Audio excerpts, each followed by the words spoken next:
Don José, fin de año al fin. Todavía.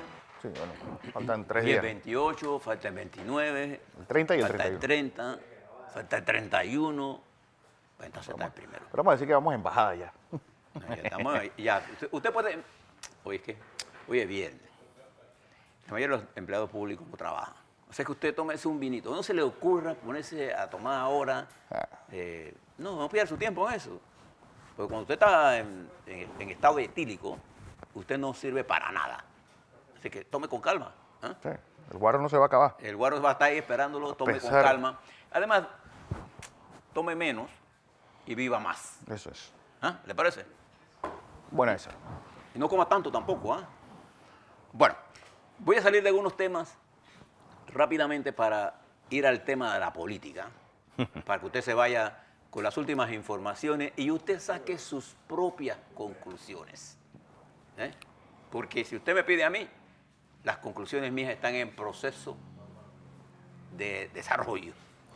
Todavía están en proceso. Todavía están en proceso En de incubadora. desarrollo. Fíjese algunas cosas. Ayer concluyó el periodo de la Asamblea Extraordinaria y me preocupa algo que ocurrió por el riesgo que ello significa para nuestro país. Nosotros teníamos la obligación de, en función de los acuerdos internacionales, de declarar como penal la evasión fiscal. De lo contrario, vamos a entrar en esas listas de cualquier color que su importancia estriba en que ellas afectan los niveles de corresponsalía que los bancos panameños han ganado durante los últimos meses y que lo pueden perder. Ayer no se entró a discutir ese tema. Y para todos los que pretenden ganar las elecciones, deberán preocuparse de que una inclusión de Panamá en las próximas semanas en esa lista tendrá un efecto negativo en la economía panameña, particularmente en una de las actividades, digamos que son como el nervio, el sistema bancario, es el nervio del sistema financiero panameño. Y ha logrado avanzar en materia de ampliar las corresponsalías que se vieron severamente afectadas por esa inclusión de esas listas. Aquí hay gente que en nombre de la soberanía dice un poco de cosas. Nosotros vivimos en un mundo internacional y tenemos que jugar con las reglas del mundo. Y no para las grandes firmas de abogados. Vamos a estar claros en esto. Creo que la Asamblea que había actuado, independientemente de estos conflictos en consecuencia, aprobó el presupuesto, hizo un esfuerzo. Fue lo único que hicieron en esta. Pero debieron aprobar esta. Y se lo señalo como una falla importante cuyo efecto va a hacer que la política vaya teniendo ahora más efectos en la calificación de riesgo de la nación. Porque estos procesos electorales en el mundo se han valorado con mucha calma, salvo cuando ellos se meten en los problemas macroeconómicos de la estabilidad financiera del país. Y aquí pasó esto, lo señalo como un hecho. 2, la Corte suspendió 2 artículos del decreto y que elimina a los bancos como cobradores de los impuestos. De manera que esa preocupación salió del tapete. También, en materia del caso de Ricardo Martinelli, que hoy los medios de comunicación publican que 2 miembros de magistrados de la Corte Suprema de Justicia no habían firmado. La información que yo tengo confirmada Es que Abel Zamorano ya es entregó. que Abel Zamorano ayer firmó y falta el magistrado Carrasco, que debiera firmarlo. ¿Para qué? Para que el Tribunal de Juicio asuma la conducción de este proceso y la defensa de Ricardo Martinelli pueda presentar los recursos correspondientes a lo que en derecho le permite la ley, entre otras, para pedir una modificación al cambio de medida cautelar. Creo que demorarlo es una insensatez más. De ello vamos a hablar nosotros en el resumen del fin de año, el efecto de lo que se conoce en el mundo como la guerra judicial. El lawfare. El lawfare, que se ha expandido por el mundo. Es la forma nueva de enfrentar los problemas políticos. Por eso hay dirigentes presos en el mundo. ¿Ah? Bueno, además de eso, se abrió, y ahora vamos al tema político, la caja de Pandora de la discusión por todo lo que está pasando en la Asamblea. Puertas del infierno. Fíjense que hoy el periódico La Prensa, en su Hoy por Hoy, hace un editorial que es una expresión de lo que hablábamos nosotros ayer aquí, Fernando, de que los partidos políticos han perdido la brújula de los principios y estamos en el momento de salvar pellejos. Los muebles, por lo menos. Y buscar espacio para salvarme yo. Nadie está pensando en la estructura del país. Y creo que esto va a tener sus consecuencias. Si no, fíjese lo siguiente. Y vamos por partes. A raíz de la alianza PRD-Molirena, que produjo este nuevo encuentro entre las dirigencias de diputados, porque son los diputados, quienes controla el Partido Revolucionario Democrático son los diputados, ¿o no? Y que controla Molirena Entonces es un diputado. es un diputado. Y un aspirante. Y un aspirante a diputado, dos diputados, porque está... Bueno, No, Fanovich. está Fanovich, pero el control. Y eso promueve un documento circulado por los molirenas disidentes, en el que establecen que de los 44 miembros que estaban ahí, Todos son empleados de Pancho. la mayoría son empleados del diputado alemán. Antes eran empleados de Gala o de Arifa, y ahora como son empleados de Pancho, pues es el problema. Y se pronuncian en contra de eso, de esa alianza.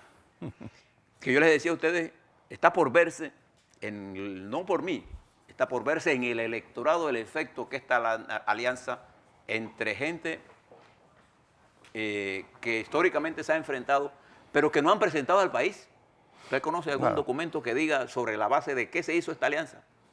Con respecto a qué cosa, No. con respecto a qué cambios en materia de reforma educativa, cuál es el impulso que Molirena le va a dar a la reforma educativa, en qué áreas va a pensar en esa reforma, cuál es el compromiso de transformar la Asamblea Nacional en una nueva entidad. ¿Hay algún compromiso sobre eso?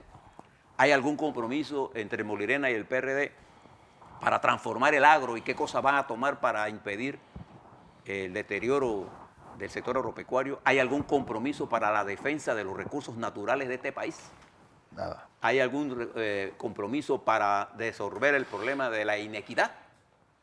No. La de Pancho. Entonces, este problema generó este tuit, que si usted lo tiene por ahí. Sí, ahí está. El tuit de Sánchez Cárdenas. Ahí está. Fíjense lo que produjo el doctor Francisco Sánchez Cárdenas, exmiembro del Comité Ejecutivo Nacional. Le pido a nuestros conciudadanos, detengamos a los diputados de nuestra Asamblea. Vamos rumbo a una dictadura legislativa. Los diputados pondrán el próximo presidente y según el presidente del PRD, el nuestro de ganar tiene que bañarse en regadera. Y después tiene otro tuit. Ahí está. Los diputados del siguiente periodo quieren nombrar 7 magistrados, contralor, fiscal electoral, junta directiva del canal y seguro presionarán por el próximo procurador y jefe de la policía. No habrá equilibrio de poder y esto es igual a dictadura. Esta crítica que no proviene de CD, ni de los panameñistas, ni de nosotros que está aquí, proviene de un PRD a otro PRD. De un PRD a otro PRD. Tiene una respuesta parcial en un tuit que colocó nuestro amigo Rafael Mezquita, en la que dice que gran parte del problema no tiene que ver con los diputados, sino que a la falta de un gobierno, refiriéndose al gobierno del presidente Varela, de no buscar los consensos, entonces dice Mezquita, y esta es su conclusión, que la conducta en la Asamblea es efecto, no causa. Entonces me detuve a ver a esto, porque ¿será cierto esto que dice nuestro querido y distinguido amigo Rafael Mezquita? No, no es cierto. ¿Quién dirige los partidos políticos, Mezquita, quién es? Toda la Asamblea. Los directivos de la Asamblea. O sea, la esencia del poder está concentrado hoy en todos los partidos en la Asamblea Nacional. Y ese es el drama. El drama que vive la nación panameña es que la Asamblea ha concentrado el poder, no solamente el poder partidario, sino que ha perdido de vista el equilibrio del poder que establece la Carta Constitucional de este país. Porque, por ejemplo, el no aprobar o no discutir los magistrados de la Corte Suprema de Justicia para dejarlo al próximo periodo es una violación a la letra y el espíritu de la Constitución panameña, que establece el número de magistrados que debe ser elegido por periodo para evitar la concentración de poder en un solo mandato.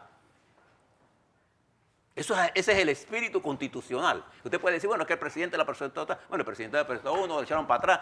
La Asamblea tiene el derecho para echarla para atrás todas las veces que quiera. Todas las veces que quiera. Lo que no tiene el derecho es de no considerar la votación.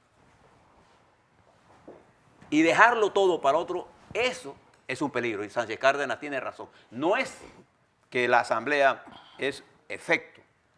La causa del deterioro de los partidos es que el control de los partidos ha pasado a manos de los diputados.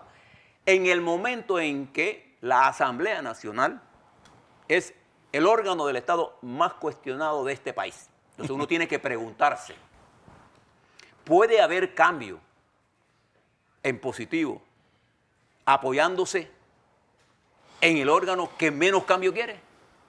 ¿Puede haber cambio constitucional? ¿Puede haber esperanza de un cambio sin pensar cambiar la forma en cómo se escoge la Asamblea Nacional y darle una nueva contenido a la Asamblea Nacional? No. No. Los partidos, desde varios quinquenios, han venido pasando, ahora están en absoluto control, Fernando, de los diputados. Y fíjese lo que se inventó esta nueva legislación. En esta nueva legislación es legal, eso es lo que le voy a decir, es legal. Las alianzas parciales. Las llamadas alianzas locales.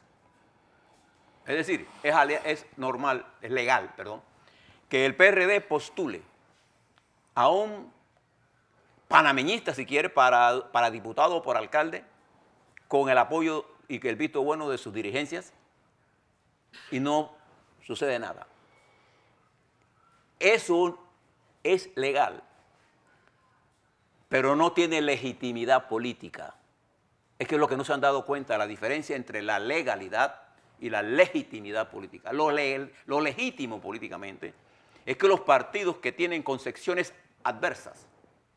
Hombre, yo he escuchado a Rómulo Rux expresar como candidato de Cambio Democrático sus discrepancias. Que ese es el principal rehén de los diputados. Sus discrepancias con el PRD y su candidato, lo cual es para la campaña. Y he escuchado al candidato Blandón expresar sus discrepancias. Pero ¿cómo esas discrepancias se pueden expresar y se pueden llevar creíbles si los diputados controlan la línea política? Y ese es lo que va a pasar en este proceso electoral. Porque ¿cómo esto va a influir en el electorado? ¿Cuál será el efecto, Fernando, que esto tendrá en los jóvenes del primer voto? Más confusión de la que ya hay. O de sección.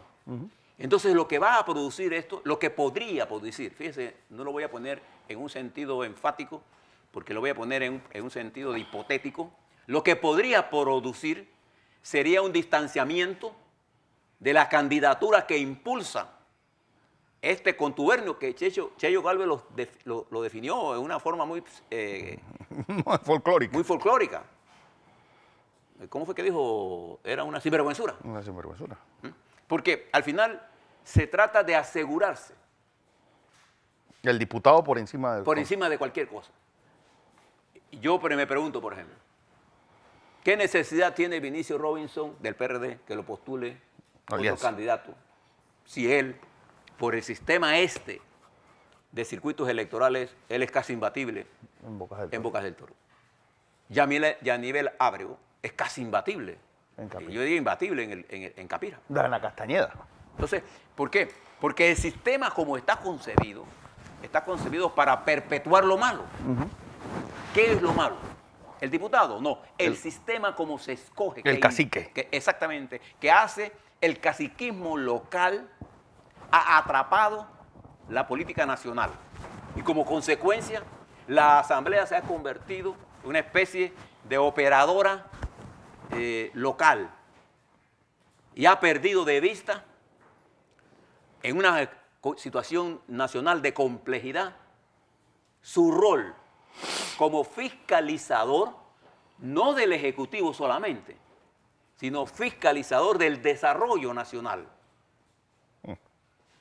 Y ha perdido el papel de fiscalizador cuando se dio por pactos la Contraloría General de la República. A ver, ¿por qué el Contralor Humbert llegó a la Asamblea? Perdón, a la Contraloría General de la República. Pacto de recámara. Porque lo impuso el PRD. ¿Te acuerdas quién iba a ser el candidato? ¿Quién era el candidato del PRD? Bernabé Pérez. Bernabé Pérez. Lo bajaron, y no lo bajaron de muy buena forma, lo bajaron convincentemente. Convincentemente. Convincentemente. Convincentemente. Convincentemente. Unos Vicentes Y que eso tienen- produjo que el Contralor, que es una extensión de la fiscalización diseñada por nuestros constitucionalistas, se convirtiera en un instrumento del Ejecutivo contra la Asamblea. Y entonces hoy yo me quiero aparecer poniendo todo lo malo en Varela cuando yo fui parte de esa estructura. Entonces, este discurso engañoso ha hecho que nosotros hayamos perdido el talento de nuestros políticos. Y de hecho, así como usted ve esto, ahora le toca a Cambio Democrático tomar una decisión. Porque si yo soy candidato de otro partido, ¿para quién yo voy a buscar voto presidencial? ¿Qué interés, qué democracia podemos tener nosotros cuando los incumbentes, es decir, los diputados actuales, no solamente tienen la ventaja de haber sido diputados y haber hecho muchas obras, sino que además buscaron una legislación que le permitiera tener acuerdos para ampliar esa base artificialmente? ¿Quién puede competir así? Entonces, la legitimidad de la Asamblea, antes de que sea nombrada, ya está cuestionada. Y si eso pasa, el doctor Sánchez Cárdenas tiene razón.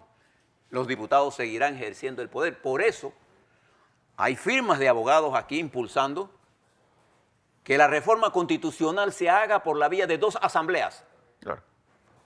Para ellos Para hacerla quirúrgicamente hacerla. quirúrgicamente y no hacer una reforma estructural, que es lo que necesita el país. Y aquí se ha planteado un problema, y se lo digo con toda honestidad a los diputados. Esta campaña va a girar en torno a ustedes. Y yo creo que va a girar en torno, y este va a ser el fin de este proceso de control. En muchas ocasiones usted me ha visto a mí plantear aquí que el día que los partidos pierdan, asuman nuevamente el control de la dirección política de sus colectivos, ¿así? Tendremos partidos políticos. Porque ¿cómo usted puede dirigir un partido si el presidente y secretario general de la Asamblea. son de la Asamblea? ¿Quién está controlando la agenda? La Asamblea. Por uno, la Asamblea, y por otro, el partido de gobierno, como presidente y No, y se reduce todo a intereses tan, coyunturales. y tan limitados geográficamente que por eso es que se pierde el país, porque solamente esta gente está pensando Usted ha en su visto reelección. de la Asamblea Nacional nuestra a lo largo de sus 5 años planteamientos internacionales con respecto a pronunciarse sobre alguna situación general en el mundo. Por el derecho a la paz. No, los acuerdos que tenían con partidos internacionales, eso No hay. desapareció. No hay debate político. Lo que hay es una destrucción o un intento de discusión. Entonces sale un candidato como Nito Cortizo diciendo está prohibido hablar mal de un PRD. O un presidente como Varela tratando de controlar la campaña de su candidato a través de acciones que lo que hacen es perjudicarlo. Esas son las realidades que estamos viviendo. O un candidato de Cambio Democrático atrapado entre sus propios diputados Secuestrado. sin tener opciones porque el partido no lo controla él. No. A pesar de que él salió por una primaria. Entonces, este estropicio que hemos armado va a seguir generando y se va a tomar el debate político. Yo les puedo asegurar, con mi corta experiencia política, no por mis cortos años, sino por mi poca sabiduría política, que la campaña va a girar en torno a cambiar la Asamblea Nacional. Porque, dicho en forma más sencilla por el doctor Cárdenas, lo que se está produciendo es que los partidos han sido secuestrados y han perdido su identidad, han perdido su ideología y han perdido el concepto que los partidos son para transformar la sociedad, no para cuidar los intereses de una o B persona, que son accidentales. Pregúntese usted vería en España, para dar un ejemplo, o en Alemania, para darle otro ejemplo, o en Inglaterra, para Pero dar es otro que ejemplo, más, en Costa Rica. en Costa Rica, a alguien del Partido Liberación corriendo en el Social Cristiano, O un liberal corriendo en el Partido Conservador en Colombia. o un Tory corriendo en el Partido Laborista. Eso es inconcebible. O usted es PRD, o usted no es PRD. Usted no puede decir, yo soy PRD, pero soy... No, eso no existe. Eso es una contradicción. Por eso el editorial de la prensa, que tomó mucho de lo que nosotros hablamos ayer, es contundente. Es que eso no resiste ni siquiera un análisis. ¿Qué pensarán los jóvenes de nosotros? Yo no estoy hablando, usted puede decir, bueno, es que te está prejuiciado. No. Conversando con una matriz de jóvenes que yo converso y le doy conferencias sobre cuestiones políticas, ellos me decían, señor Blandón, ¿cómo podemos nosotros confiar en un partido o de un miembro de un partido que corre por el otro, pero dice que apoya a un presidente? Entonces yo le digo, eso es lo mismo que si yo mañana llegara y le dijera a mi mujer que yo voy a tener una amante. Pero tú eres la principal. Pero tú eres la primera. Eso es inconcebible. Entonces las cosas, como nadie las dice, como nadie puede hablar mal de nadie, y nosotros sí podemos decir las cosas como son, yo quiero que ustedes piensen en eso. Y díganme la siguiente, ¿ha llegado o no ha llegado la hora de buscar una transformación integral al Estado panameño y resolver esta contradicción de la Asamblea Nacional para darle su verdadero espacio? Solo el espacio que requiere la división de poderes. Usted no se da cuenta del terrible problema que tenemos nosotros con un órgano ejecutivo que basta que secuestre a la Asamblea para tener el poder absoluto. Sí. Porque como no hay ideología, por el few dólares o por $1 más, como la película de yo controlo el poder. Ajá. Entonces esto hace que no funcione la democracia. Entonces no seamos tan hipócritas de decir que este problema se debe al presidente Varela. No, este problema se debe al sistema perverso que hemos creado nosotros de mutilar los partidos políticos, y ahora se suma a ello el conjunto de independientes que en su recolección de votos hasta los muertos están inscribiéndose, hasta los niños menores de edad, y confiesan. Porque hemos llegado a tal nivel de cinismo que confesar un delito. Hay un candidato, creo que fue Carrera, que lo escuché decir que sí, es que él pagaba. Y sí, tipos que traían la firma. Y que traían la firma y que eso es ilegal. Pero su discurso de moralidad, de familia. Yo tengo un concepto de la familia. Para mí, mis hijos son lo primero, pero yo no tengo ese concepto del puro, de la moralidad. Pero sí tengo el concepto de la solidaridad. Yo pienso que los partidos debieran meditar sobre esto. Y no de misericordia. Sí, aquí creemos que solidaridad. Y deben darse cuenta, ¿no?, que este país no es... La patria boba se acabó. Y se van a llevar una gran sorpresa, porque el debate va a girar sobre estos temas. Usted puede intentar hacer todo lo que usted quiera, pero aquí lo que está en discusión es cómo sanear la estructura que nos gobierna para que piense de verdad en el jubilado, de verdad en el indígena, de verdad en el campesino, de verdad en el productor, y no se dé esa colusión. Porque yo he visto mucha gente aquí defendiendo el agro, pero no habla de la colusión que se ha dado entre los sectores privados del agro, los grandes monos gordos del agro, con los funcionarios para atraer todas esas importaciones. ¿Quién importa aquí en este país? ¿Sabe? Aparte del gobierno. Pero como no hay debate serio, entonces hemos estado en la demagogia, promoviendo la confrontación entre pobres contra pobres. Pero yo me entiendo con el poder. No te preocupes, Blandón, que cuando llegue tú estás bien. Bien. La patria no se hizo así. Nosotros cuando formamos todo este país y nos descolonizamos, muchos de nuestros compañeros murieron en el camino porque teníamos una ideología y un país que defender. No eran nuestros intereses. Ahora, lastimosamente, está privando el interés. Tú vas a ser presidente porque tú vas a proteger mis intereses. No. Alguien debe dirigir el país para proteger la nación. Esa es la política.